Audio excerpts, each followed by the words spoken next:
The Korean writing system is often called the easiest in the world. This is great news for someone who wants to learn Korean.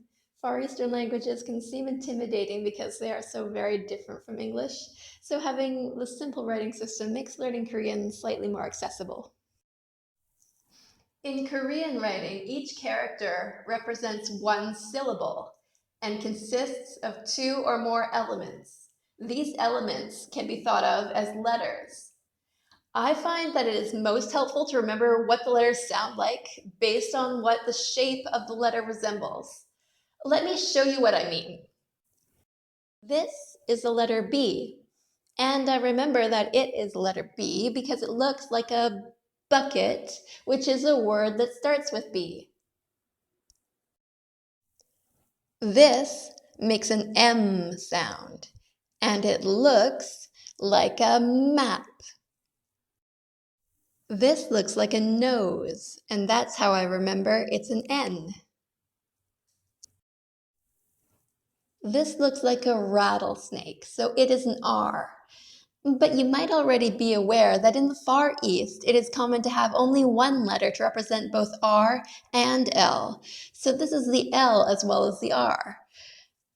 Koreans often pronounce these two letters blended together, like Earl, kind of like at the end of the word girl. This shape looks like pillars, like in ancient Greek architecture, like in the Parthenon. Some people also remember it as part 2 because it looks like Roman numerals, but I prefer to think of pillars. This is a gun. It sounds like G. Add a line and it becomes a key, so it makes a K sound.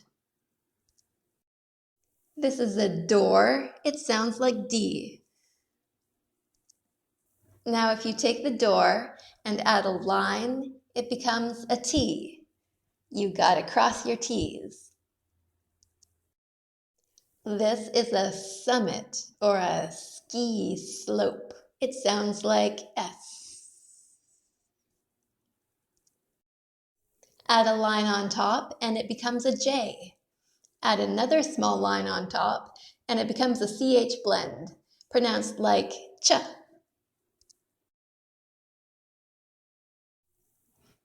This is a hat on a head. It sounds like the letter H.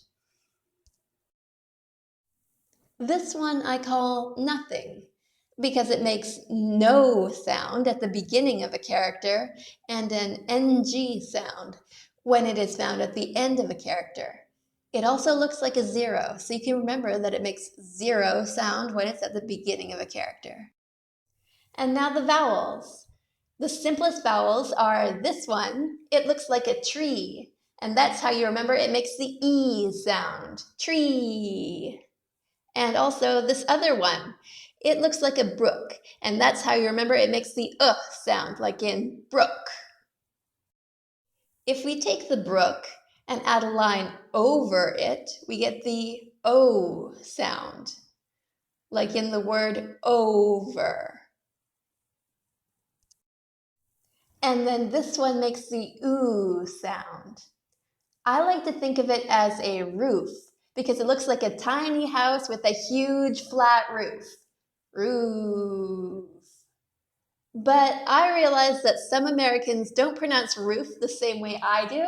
They pronounce it rough, which is the wrong way to pronounce this vowel. So for those people, they can think of the word root.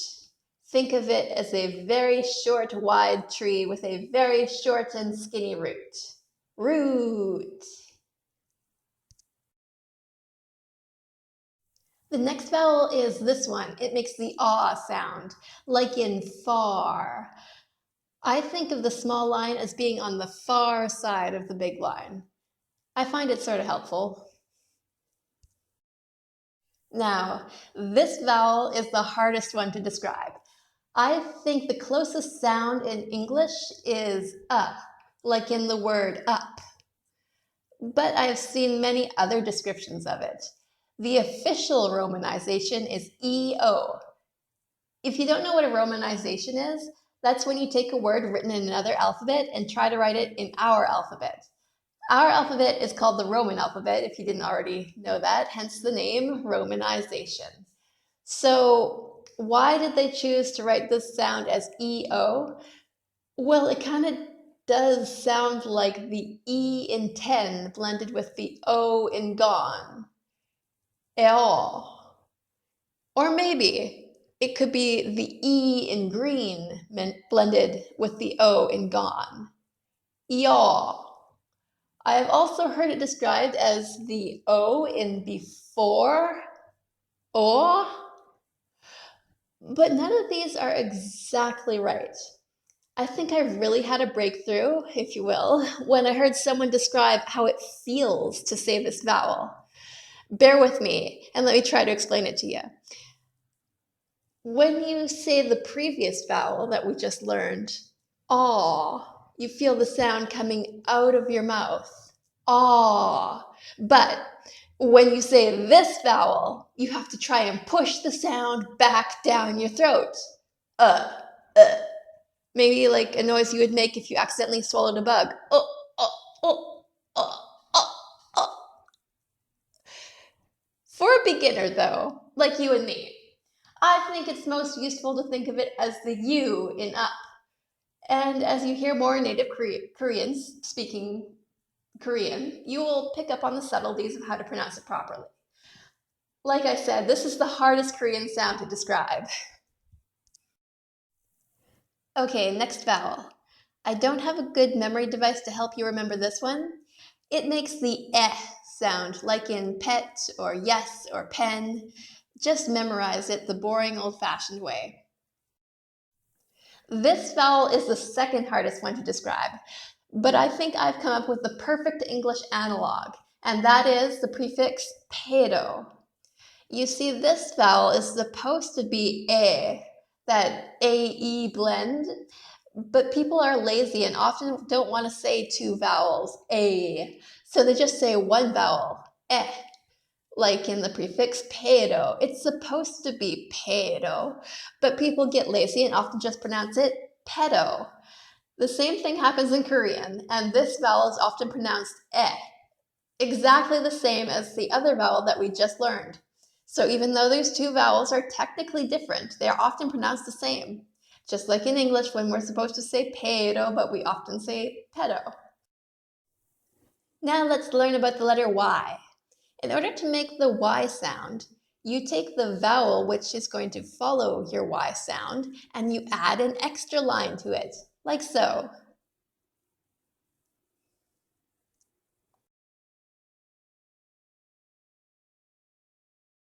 The W sound is also made by altering the vowels. You add either the over or the roof to the vertical vowels to make the W sound. It might seem a little bit mind-blowing at first that you can get a W sound from putting two vowels together, but let's think about what a W sounds like. Take the word water as an example. Water. Oh, otter. Do you hear it? The O sound from the word over and the ah sound from the word far coming together to give us the first syllable, wa, water.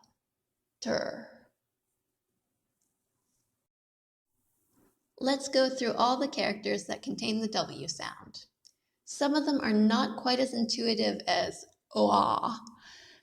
Some of them I don't think sound like the same two vowels they resemble. But here they are. Wa, as in water. We, or way, as in wet or way. We, as in wet. Wa, as in wonder. We, as in wet. And finally, we, as in week.